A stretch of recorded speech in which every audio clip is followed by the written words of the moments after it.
Um, Yes. I'd like to present Neelam. She's our ambassador for our community, Not Too Crazy, on our WhatsApp group. We have been doing these weekly pitch deck challenges, and Neelam loves supporting founders. Being a two-time founder herself, she opted in to help out and give advice. So that the challenges is still going on, and I'm super happy to have her here. She's also one of our mentors for Funding Breakthrough Lab, along with Renee. So we have a great team for our Funding Breakthrough Lab, and I'll let you take it away. All right, cool. Can you hear me? Okay, I'll start sharing my screen. Okay. All right, and if somebody can give a signal, if you can see my slides. Awesome. Perfect. Thank you so much, Natalie. I really, really appreciate this opportunity. We did this, Renee and myself, we did this last week, and it was a lot of fun presenting. Renee sets the right stage with the Uber, idea about telling a story. And then I take it down to the ditches and say, hey, this is how you tell your story with each slide and what needs to happen and things like that. So that's what we're gonna do in today's presentation. Just talk about the structure, the do's and don'ts, and really how to take Renee's lessons and apply to each of these slides as you go through your pitch deck. Right. Okay. So I have this question here. I'm trying to see if I can see the chat at the same time. So, yes, I can. Okay. So here's a question. How many pitch decks do investors review in a year? Just put it in the chat, throw some numbers.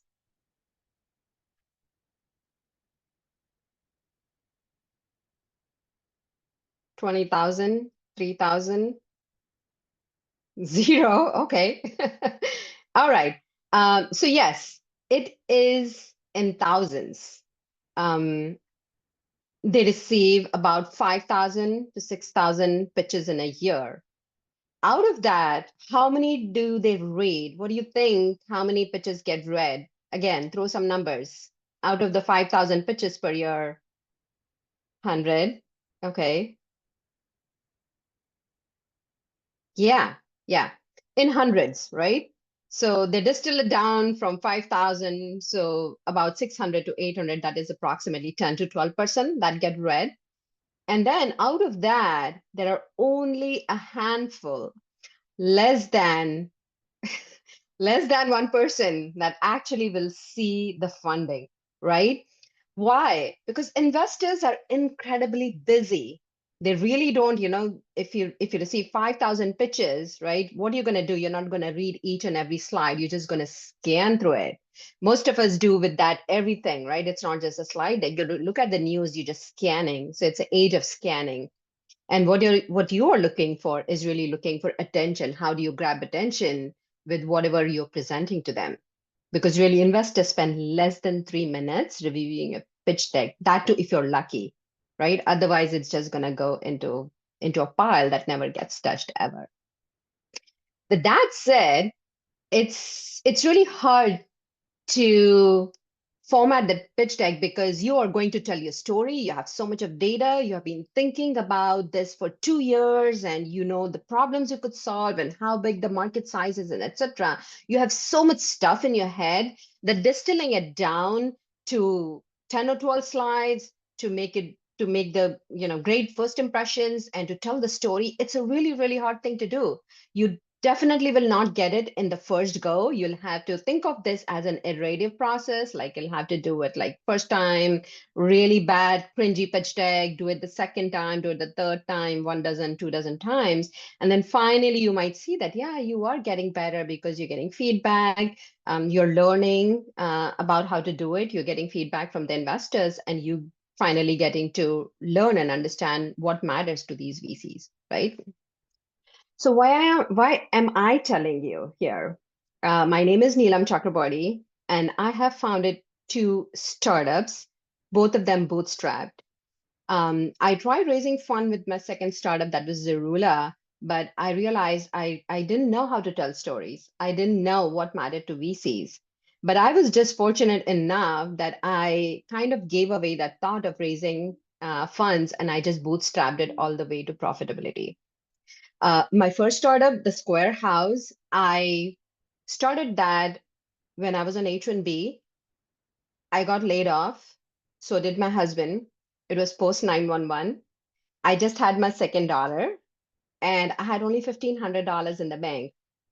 And I didn't know if I was going to get kicked out of the country, or how am I going to get my next paycheck? Or check, not paycheck, because we didn't have any jobs. And the only option I was to use those $1,500 to the best ability of whatever I could do. And my husband and I, we used $400 to $500 out of that. We were developers then. We wrote our own product, and we started the startup. Within 90 days, after a lot of emails, a lot of phone calls to our potential customers, we got a first check for $50,000. That was a first revenue. So $400 to $50,000 in 90 days.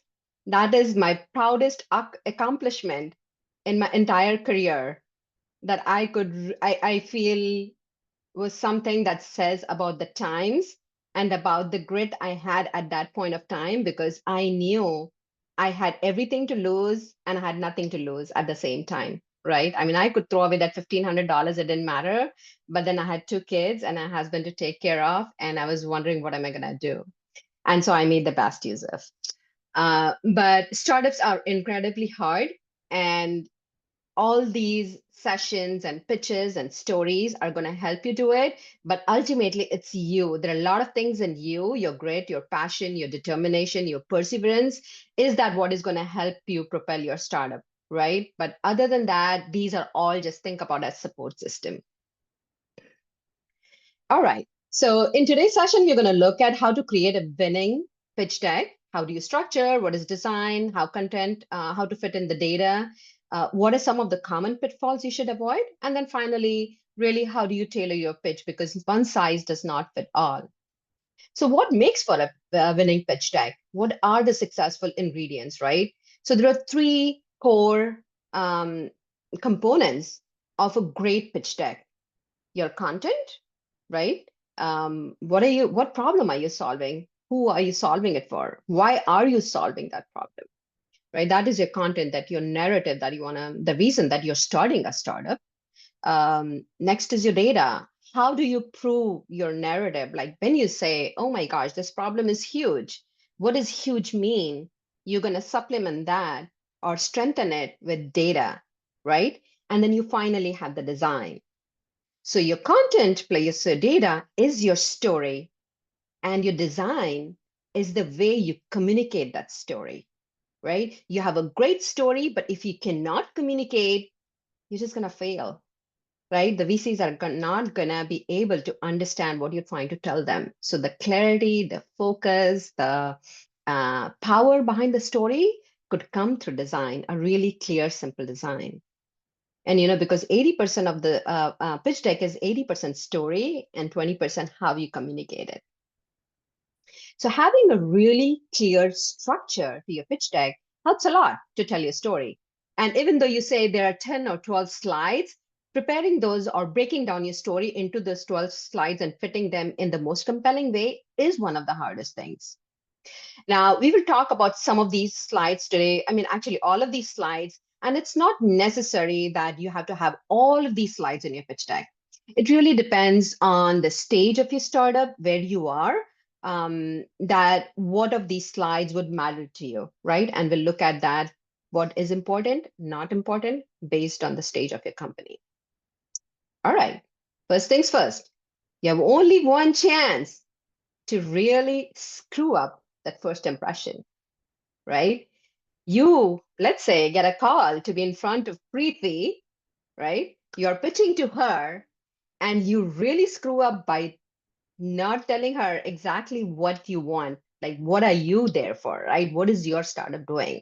And if you don't communicate in the first 7 seconds, that's it. Your chance is lost, because Preeti is super, super busy and she has so many other pitch decks to look at. So you have only one chance to make that impression and make it count, right? So make a really, really strong start, because that is where the first impressions matter, right? When you start your deck, your first slide deck is not full of text. It's not like this. It's a big, huge picture with a single sentence that tells what your vision is, right? So have a really strong opening by having a nice tagline. So for example, the example that I give here is, instead of saying, oh, our startup, XYZ, we do this. If it is a meal prep company, you're going to say, imagine never worrying about what do you have to cook, right? Lay a vision of or an imagination what your solution could do. You're setting a stage, like Renee said, you're setting a stage of what the vision could be by that one tagline, right? So don't have your slide deck. I say, oh, Startup X, and this is the date, and this is what it is. No, use each space, each sentence, or each line on that slide deck very wisely and to communicate something more meaningful. So saying something like this is an AI powered meal planning service, which is going to save you 6 hours every day, is much more powerful than just giving the name of your startup, right? So think about the tagline for your company, what it means, what essence does it have, and that becomes your strong opening slide. This is Bordy. I just recently come across this startup called Bordy. They have a slide deck. They raised $8 million in their seed stage just by this opening slide. It says AI super connector. And many of us may not understand really what super connector is, but it's a suspenseful opening that helps you to go and dig deeper. So when I saw this, I was like, wait, what does super connector mean? And why should I message this person on LinkedIn? Turns out it's an AI bot, and their go-to-market, that initial go-to-market, and the brilliance is that you go to LinkedIn, you clicked on connect or message me, and the whole bot takes over from that LinkedIn message. You can schedule a call with them, you can ask them questions about connecting them to someone else, etc., etc. But their tagline really got me intrigued the first time that I saw this. And I'm sure it did the same thing with the VCs as well.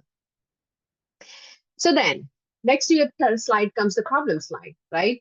90% of funded startups solve real problems for people who are willing to pay for the solution, right? If you start a startup, yes, they would be, you would be very excited if you see, yeah, a lot of people are interested, but the important thing is, are they willing to pay for it, right? So your problem slide, you are going to lay out not only what the problem is, but really proof how big is the problem. Instead of saying people are unhappy with meal planning, you're going to tell them 75% of busy parents spend 6 hours per week planning their meals. And what if they could get those hours back? So that's proof this is how big the problem is, instead of just saying people are unhappy. So whenever you're trying to use adjectives like, very and high and too many or too little, try to precede that with some numbers to give them the idea of whatever you're trying to tell them, right? So you have a lot of data, but data itself doesn't tell the story. You want to use the data to convert it into emotions. And that is what storytelling is, right? So you're going to say that, when you start with your problem slide, try to paint a picture. It's just like reading a book. When you start reading a fiction, it doesn't start with, oh, there was a woman, her name was blah, blah, blah, and she did this. No, it starts with somewhere in the middle, and painting a picture of this person saying that,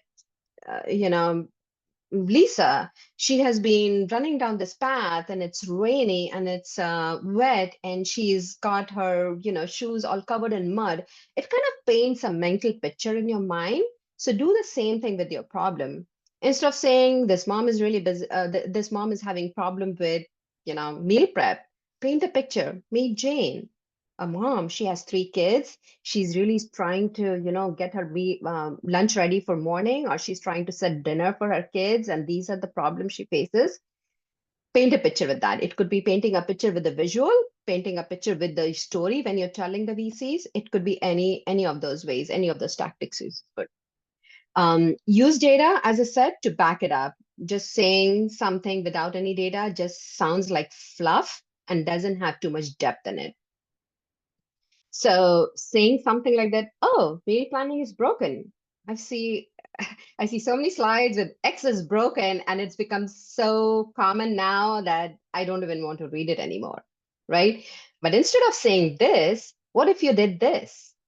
You showed a mom, she's busy, she's holding a kid in hand, she's trying to get the dinner ready, etc. And you have this, awesome statistic on the side. It instantly paints a picture of really what problem you're trying to solve. And as a busy mom, I can picture myself having done this with my kids, right? I have my kids on, put it in a bag or backpack or something like that, and I'm trying to prepare meals or go somewhere or do something. So that's very relatable problem. Then comes your solution, right? As Preeti mentioned, your solution should not be a vitamin, it's a painkiller. And what's the difference? Vitamin is, if you didn't have, nothing is going to happen. You can skip vitamin, you cannot take vitamin at all, and you'll be fine. But if you're, having a severe headache, you need a painkiller for it. So make sure that your solution is not a Me Too solution, not another, Facebook with slightly different icons, and not another app with something, just few things here and there, but it's really, really innovative, and it is solving a problem for your customers. This is just an example of, this is for NetJet. No, this is not for NetJet. I'm forgetting what it is for. I think it's for Uber or one of those. NetJet of car services, right? So when Uber was presenting itself, right, they were comparing themselves with cabs and a lot of other things, but really showing them what they are. So one of the things is, if you have a solution that is very complex, right? Like maybe because the VCs don't have experience, they never heard of this. It's always good to frame the problem to something that is already known. So let's say you're having, for example, 20 years ago, you're going to start a pet sitting service, right? You would say, hey, this is like VAG of something else. Or you compare with something that is already known, so that it's much easier for someone to understand what you're trying to build. If something that is so innovative that they have never seen, it's very difficult for someone to believe that it can be done. And one of the classic examples, if you guys remember, is Webvan. They were the first delivery service, and nobody could ever imagine how that would work. And now, of course, Amazon delivery and everything has become so popular. But sometimes if you're ahead of the times, it's very hard for people to understand how that could all come together. Of course, concept is one thing, but other is also execution, right? I mean, how would you execute that? Because is the market ready for your kind of solution? Then the slide after solution is your product. So the solution is just like one tagline, really framing that why your solution is so innovative. The new product talks a little bit more in depth, like really showing your product in action. You might have a really short demo or really high quality, high res screenshots or something where it shows what your product does. And if you don't have a product, if you're still in the ideation stage, it's fine. Just mock something up so that people can understand. But you have a working demo that is like the best proof of what you have built. So definitely put a link out there. Don't try to have like a 2-hour demo. Just have a recording in a 30 seconds that you can, fit it in a 3-minute pitch. This is from Tesla. Jay just showing in detail what the features are. It's talking about their safety, it's talking about their performance, and all the lot of things in detail of what Tesla is. Then you have the market size, right? VCs don't want to don't want to invest in solutions that really are either so niche and so small that the market size is really, really small that you're not gonna make a lot of money, right? Doesn't have much opportunity. So really, you want to showcase how large is the market size. That is one of the very compelling factor for the VCs is to be part of this large opportunities. So there are 4 main components of a market size you want to show: the TAM, total addressable market, the SAM, SOM, and the growth, right? And many founders, what they do is they just take some research data and they slap it and say, hey, this is my TAM, this is my SAM, SOM, etc. And VCs, it's good to do that. It's fine to do that as a starting point, but really you want to do a bottoms up calculation. That's what the VCs want to see. They want to see that you have put some work to fit numbers into what your business is. If you are having, for example, in this case, your meal delivery market is $40 billion, it's okay to take that data point as a reference, but you want to prove it how is it that it is $40 billion, right? And you have to do some calculations in there.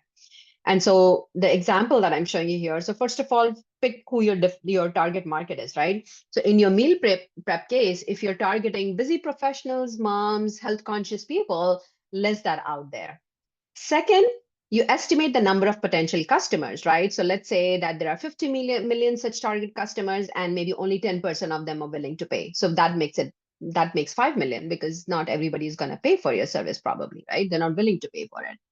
Then you determine the pricing model. You said, hey, you know what? We're going to charge $10 per meal, on average 10 meals per week per customer. And that comes to, $5,200 per year per customer. That's the money we are expecting to make, right? So now you calculate your TOM, which is saying that 5 million of your potential customers you're willing to pay, and you're going to make $5,200 per year out of them, which means your TAM is $26 billion, assuming that, all the 5 million of them are going to subscribe to your service.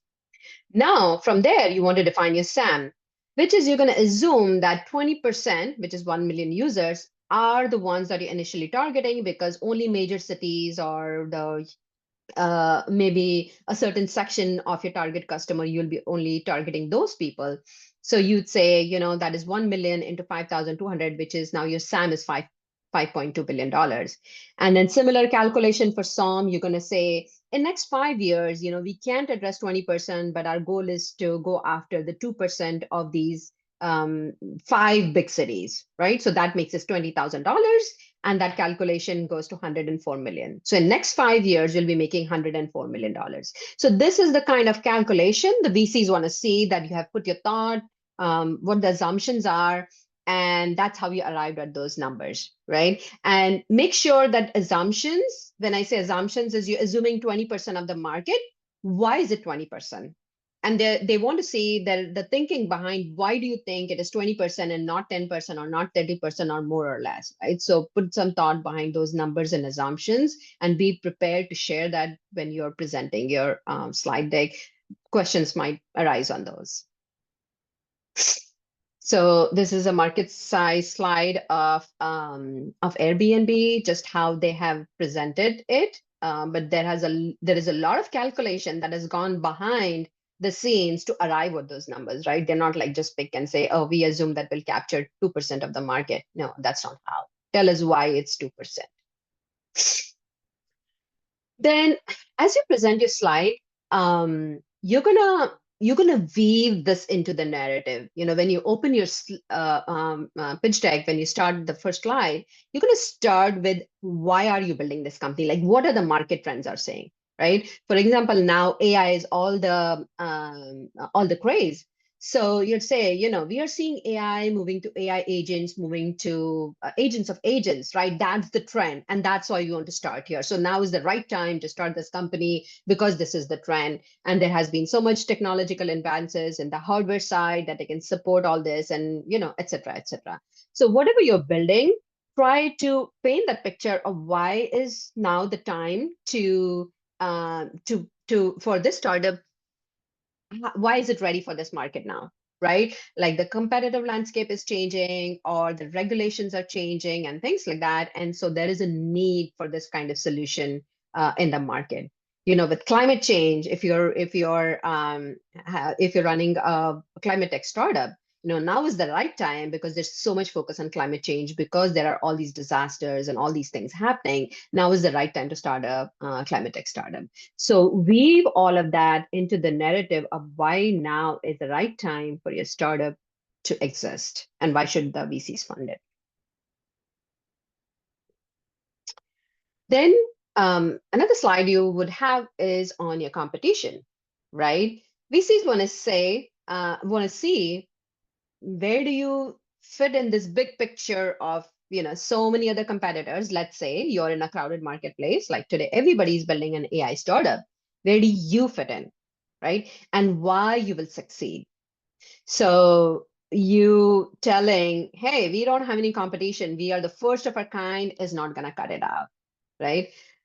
You have, because you would always have some kind of competition, even if it is not a direct competitor, you would have an indirect competitor. I gave this example last year, and I always do it when I talk about competition. Is I remember from my days at Intuit, our CEO used to say, "Hey, guess who's the competitor for QuickBooks? It is not, a Peachworks. It is not these other accounting software. It is Excel and pencil and paper, right? People who are not using any of the softwares, they're using Excel, they're using pencil and paper, right? So they are the indirect competitors that we want to address. So similarly, think about that in your landscape, right? What are people doing? What are the alternatives people are using to solve the same problem? And they are your competitors. And then you're going to show them, why are you going to win, right? Why are you better than? So it is the cost, it is the convenience, it is the how compelling is your solution, etc. You're going to fit that. It is most commonly done in a 2x2 matrix like that, where you have two axes showing two different criteria, and your goal is really to put yourself in the top right quadrant. That is where you're winning, right? That is where you lie, and there's not many competitors around that. So that is your goal. So think about really what your value prop is. How do you fit in this bigger landscape? And how will you convince the VCs that you're the one who are going to win in this, right? So you spoke about your problem, your solution, and great. Your customers are probably, you figured out, right, who your customers are. Your market size opportunity is really, really large, really great. How are you going to make the money? That is the biggest question. The VCs want to know, how are you going to make the money? Are your customers willing to pay? Are they just like, you are developed a vitamin, which they're saying, yeah, I'll take the vitamin, but really I don't want to pay for it, right? So show them how are you going to make the money, which is your business model, right? How your business model could be different things, right? Whether you're a B2B or a B2C, is it going to be like, typical SaaS product, or is it a one-time fee? Now in AI, you're saying consumption-based pricing, so your pricing model could be different, but show them how are you going to make money? What does your model look like?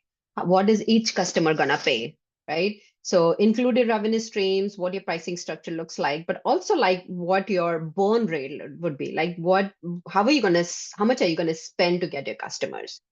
And how are you going to scale your business model, right? Today, you might start something really, really small, charging $10 a month, but you want to make more money. So maybe after 5 years, you're going to have these more, your product will scale, that you would be able to generate larger revenue. So you have to show all of that on your business model. And again, that really depends on where you are, right? If you're really early in the stage, you haven't figured out what that business model would look like, but at least you have an idea what your customers are willing to pay, right? Now, this is just a slide deck from Zestful and how they have presented their revenue model. They're talking about how much monthly subscription they'll be making, transaction fee, cashback, etc., and that is how they plan to make money. So you don't have to lay down a lot of details, but really, really your core elements of what is going to be that model and in how you'll be generating the revenue. All right, traction, right? Have you got customers? Now, I say this is the most important slide VCs care for, but it all depends, right? If you're just starting out, you have done a bunch of research, you have no traction, you will not have the slide, right? This is a slide that you have figured out, you have built your MVP, you're actively seeking, you're getting your customers, and then you're ready to show the traction, that's fine. And this is what VCs love to see. They want to jump to the slide right away if you're at a certain stage, right? So if you have traction, that is one of the best things. Then you can discount everything else, right? You didn't figure out your go-to-market. Let's say that your team is not that stellar. You're just a solopreneur. You just started with like me, like $400 or whatever. But if you have got traction, that trumps everything. So this is one of the most important slides that VCs are most excited to see. And the traction has to be fast. If I say, oh, I got 10,000 customers, in next 1 year, I have a wait list. Yeah, they don't care. But if I say, oh gosh, I just ran this one ad on a landing page and I have 200,000 customers waiting in the wait list, that is what is going to get the VCs excited. They want to see fast growth. You keep on hearing the hockey stick growth. This is what is. They want to see you grow really, really fast. So when you're presenting this traction slide, you're gonna you're gonna show your revenue, how much you're making monthly, annually, and how you're planning to grow. So you're gonna show projection for the next couple of years as well with that. And again, we'll talk more about this design part, but numbers are especially hard to communicate. So don't show an screenshot of an Excel table or something like that. Show like really beautiful looking but simple graphs and visual bar charts, etc., to show how where you are currently and how you're going to grow in the next few years. So this is one of the traction slides from base templates. So if you look, very simple, how many downloads they've had, how many design requests they've had, and total revenue they made so far. And again, if you have customers, put their logo slides on there. That is one of the best validations, and not validations, but really attractive part of your traction is if you're signed up with, bigger companies. Now, what happens if you don't have attraction, right? You're just starting up, you're going out, reaching out to the customers, but you really don't have traction. And I know many founders are under this impression that we share this idea, we have an MVP, and we can go and raise money, and people are going to pay you money to build the product or to get customers, which is not wrong. Many do. It really depends on your type of startup. But especially for B2C, if you have launched a product, the VCs want to see that you've got at least a few initial customers by whatever means, right? Whether you went to each person's their house, knock the door, ask them to sign up, or you use some really brilliant tactics to get people to come to your website, you did a blog, you wrote a newsletter, or whatever you have done, you have got some traction because that is your proof that your product is required by the customer and that you're solving up. But some companies or some startups are really hard, right? They're really capital intensive, and so it's very hard for them to get traction right away. You're building rocket launching facility, right? Or you're building a nuclear reactor, you're not going to get traction right away. So in that case, what VCs want to see is your market validation. You're going, talking to customers, you're running surveys and trying to find those deep insights that probably nobody else has it. That you've got that this is this deep problem that only we know about it, and we are going to build a product around it, is what VCs want to see. And how do you communicate that? Saying that, hey, we went and surveyed and we spoke to this is not going to cut it out. You have to quantify the results. So, say of the 200 people or companies we surveyed, say 150 said, yes, this is indeed a problem. This is what their, feedback was. So show your results in a more quantified way of what you have learned from the market. If you run any online experiments, a lot of companies, startup companies, SaaS companies, they'll run some, Facebook ads. And even when they don't have a product, they'll just direct the traffic to a landing page and they'll ask them to sign up. Or they will run some experiments in different ways. So if you run any experiments, share those results, right? We spent $200 in a Facebook ad and we got 10,000 people sign up, right? That could be another validation. Yes, you are solving the right problem. For B2Bs, as I said, it is really hard to get the traction right away. So a paid letter of intent, really serve that need, is saying that if you work with a company, like a larger company, and they said, yeah, you're in the right path. Maybe you don't have a product fully ready. That's fine. But if you build this product with us, then we are willing to pay you for this. Now you have a letter of intent that if we can work together, you build this product customized to our needs and we pay for you. You take this letter of intent, go to the VCs, and it's a good market validation as well for you to get the initial funding. And again, I have been in this boat, guilty as charged, thinking if I build, they'll come. I'm going to build the greatest product, and why wouldn't anybody want to use it? So that's a fallacy that many of the founders go through. And, it doesn't happen. You have to show the VCs how are you going to reach your customers, right? What's your go to market strategy here? There'll be so many different things you could do, but really, how are you going to let people know that you exist, and how are you going to convince them to come and use your product, right? So basically, you start with your target audience. Who are you targeting? You're not targeting the whole universe, right? The more niche you are, the better it is. But again, there is a balance. You can't be so niche that you're really shrinking your TAM, but then in the right spot that only those people care for your product. The more focused, the more targeted problem you're solving, the better it is. So you're going to show them who your target customers are, what are the different personas, what are the different problems that you have already shown, but really laying them out here.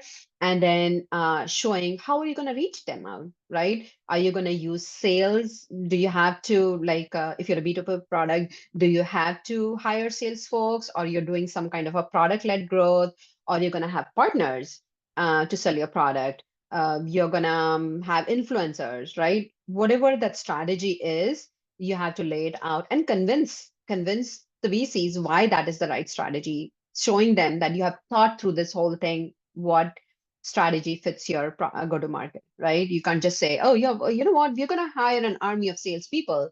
That's not going to work initially, because it's going to cost a lot of money. Or you can't say you're going to run a bunch of ads that cost a lot of money. You have to show a very sustainable way of getting your customers, right? Tomorrow, if you didn't have money, will you still have customers coming to you? Will you be able to acquire them? That's what you have to show them. So your go-to-market strategy and your business model has to be very sustainable. You can spend on ads and all that, but at a later point of time. Initially, you really don't have so much money to do that. You don't have the luxury. You don't have a luxury to hire a whole army of salespeople. So typically, founder is the one who starts selling, right? So that is another thing, is you have to be comfortable as a founder to do those initial sales, talk to the customers and show them, demo the product, and have those conversations. So you have to be comfortable and equipped to do that. This is just again, example slide on how you would present your go-to-market slide in very clear and compelling way, showing the stages, how you're going to go from right now where you are to maybe in next 2 or 3 years. All right.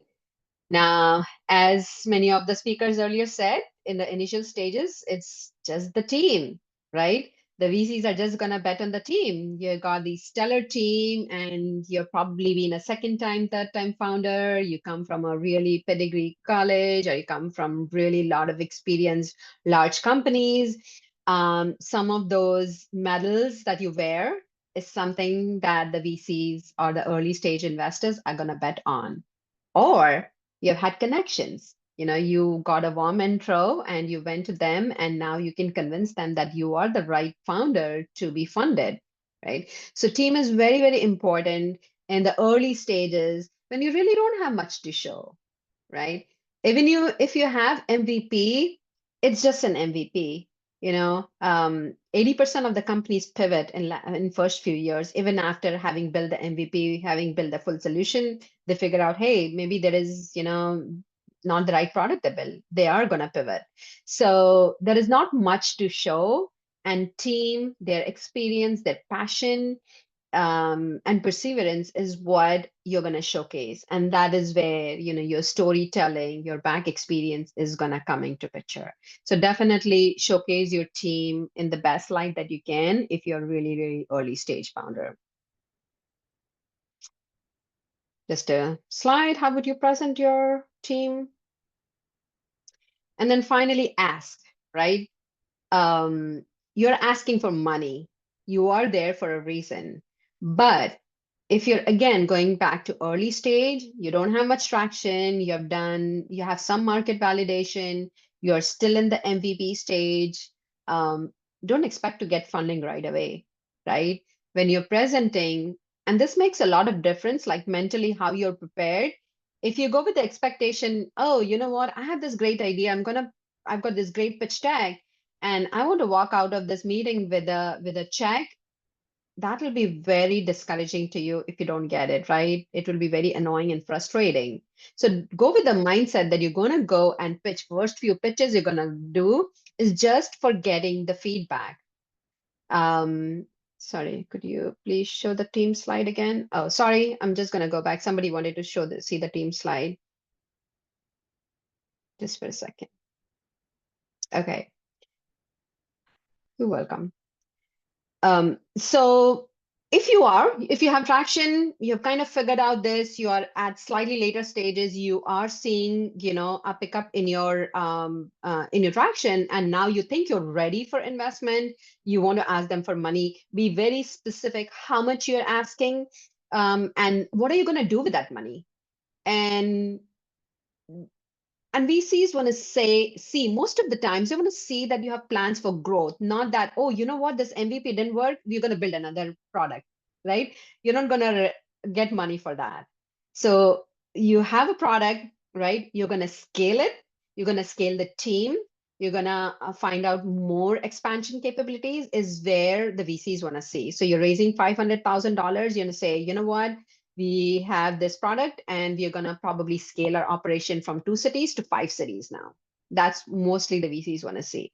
But again, you're going to angel investors and they just written your 10K check and you show them an MVP, they're really happy with it, that's fine. But again, set your set your expectations. What you're looking for when you're pitching is go for a feedback initially. And as Preeti mentioned, build those relationships. Next time you see that VC, you can update them on your progress and you build that relationship and then ask them for money. You have a higher chance of getting that investment than you doing it right out of the bat on the start. Right?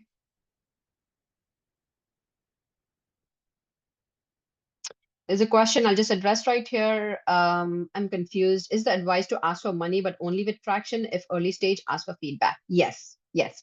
Again, there is no a single formula for any of this, right? That's why startups are so hard. I can't sit here and say, hey, do exactly this, this, this. No, it's not possible. So really, there is this whole spectrum of things where you say, as I said, you're building for example, OpenAI, right? Say 15 years ago, they had these grand vision, a grand plan of running these AI models and stuff like that, but it needs billions of dollars, right? They probably didn't have traction. So what are they going to do? So their pitch deck at that point of time, let's say it came out of some, not Sam Altman, but some other founders and all that, they would have just shared that idea and say, hey, what do you think of this idea, right? Nobody has done this before, and you're planning this, and they would get that feedback. And if the VCs were really impressed, they would write them a check, right? So you first go, initially, you're just going to share and get feedback and see where you are, what VCs feel, get that, what do you call, feeling about the context on what people think about the idea. And then you slowly start warming up and you start feeling more comfortable to ask for funds. But if you are B2C company and you're launching an app and you think that you don't have attraction and yet you can get a check, it's really especially for B2C, it's very, very difficult. They want to see some traction. But if you're launching something really grand and big and you really need money to build something, yeah, definitely expect to get that check. So again, very, very fuzzy between the two things, between B2C app versus building something really big. It can be anywhere in between. Finally, so you presented all of this. Now you're ready to close. Don't just walk away. Say, hey, yeah, here's my presentation and thank you. No, close with a bang. This is your time to now show the vision forward. You already had a opening slide that said, this is what your vision was. Now you close it out and close with a bang and something really equally bold tagline on your closing slide. So this is DoorDash's the future, FedEx of local, right? Think big. Today you're going to start really, really small, but you're going to start with 5 cities, but tomorrow you're going to become this large global company. What this vision is, that is what you're going to communicate with the slide. This has to be something really motivating, very inspiring, and trying to show VCs what your future vision is. You don't have everything ready right now in terms of a product, but this is where you want to go. That's what you're trying to communicate here. And in summary, your pitch deck is like a nice, juicy burger. Your opening slide and your closing slides are the biggest impact, and you're going to fill everything up in between those two buns, right? You have a nice, crispy buns, beautiful looking, and you have on two ends, and then you have meat, juicy burger, which is your solution. And the fillings make up the rest of the slide deck. So think of that each ingredient or each item in that burger really comes to put it all together, including the cheese, the slices, the lettuce, and everything else really makes up for that attractive, juicy burger. So that's how your pitch slide deck should be. You know, every inch, every pixel on the slide deck should be used to convey something really, really impactful and meaningful. So, I'm gonna maybe take a quick break. How much time do they have? Like 15 minutes? There's about 10 minutes for questions. I have a Okay. a few lined up, but I don't know how long you have on left of your presentation. Okay, I'm gonna try to wrap up the rest in like maybe 5-7 minutes, and then we can maybe take the questions. Okay. All right. So what stage you are at, your pitch deck slide, you know, the whole deck depends on where you are, right? You don't have to put all the slides in your deck. If you're in the really beginning of your journey, just have these slides, the opening, problem, solution, product, team. Those are the important slides. And then the rest can be, if you've already thought about it, they can be really skinny in there. But then in the later stages, these are the other slides that really matter, and you would have a lot of meat in there. But in the beginning, don't be compelled to have all the slides if you don't have enough material to put it in there, right? Make a slide deck very simple to understand. It should be catchy. You have a hook. You have, you know, something, your data and emotions. That's what you're selling the VCs to. So make sure your slide deck is catchy, it is clear, and it is very organized. Again, don't tell, right? Show them. And the way you tell your story is with data, not just a narrative of what is happening, but really quantifying everything with data is going to help you convince the VCs that what you're telling is indeed what is happening. So some of the pitfalls you want to avoid is really same thing. All tell, no show. Like you're just saying, hey, this, I can do this, our product can do that, but there is nothing to prove. There's no data to prove. Then it's not going to be very convincing for the VCs, right? The second thing is there is a lot of assumptions, but there is no data to back it up. You're going to say, hey, you know what? We're going to grab 20% of this market. So why 20%? You have to back it up with your assumption with the data. Why do you think it's 20%? I've seen a lot of founders when they put their projection slide, like how their go-to-market slide, or even in their market sizing, they make these way too ambitious and generous projections, which look really unrealistic. And VCs don't like to see that at all. So try to be realistic, like, you know, because even if you think you're going to capture 10% of the market, the initial momentum, it's very difficult to get that momentum. So be realistic of that, right? If you're a SaaS, consider your churn rate as well. If 10,000 customers have signed in, there are some who will be leaving too. So don't assume your revenue is going to come from 10,000 customers for next 2 years, because some of them will actually leave. So those are some of the realistic assumptions, that not assumption, but realistic facts that you have to picture in when you're thinking about your startup, right? Then finally, a lot of us are compelled to say everything all at once. So don't do that. Leave some suspense. Your goal is really to get to the next meeting, right? So don't try to put everything on your slide deck thinking, oh my gosh, if I don't tell, how will they know I have this grand vision and they don't know that my product can do that? No, please stop, right? Just give them enough that it's a hook. You're putting a teaser out there, and then they want to know more. So you're going to get the next meeting. In terms of design, too much of text, too many images, just try to keep your slides simple, enough the sizable font so that, you know, they can read actually, because they're scanning, they're not reading. And then you have a lot of design, but no content. Again, that's a red flag. design has to support your story. It's not your slide is beautiful and that's why I get funded. Doesn't happen. And if you're presenting in person, then please, tell a story. Don't memorize the whole slide deck. You have to tailor your pitch to make sure who you're presenting it. So if whether you're giving a 2-minute or a 20-minute pitch, you're gonna tailor your slide deck according to that. Out of the 12 slide, it's not necessary you're gonna have 12 slides. You may have 20 slides, right? If you're presenting for 20 minutes and you are at a stage where you have a lot of data to share, it's okay to have a larger slide deck. But if you're early in the stage, you have only 2 minutes, then you're gonna reduce the number of your slides. If you're presenting in person, you'll have a lot of visuals. You don't have too much text. You have maybe just a few slides, but you're sending an email, then they have to understand, right, just by reading it. So it has to be self-explanatory. Make your slide deck according to that. So basically saying that you'll have to have a lot of different versions of your slide.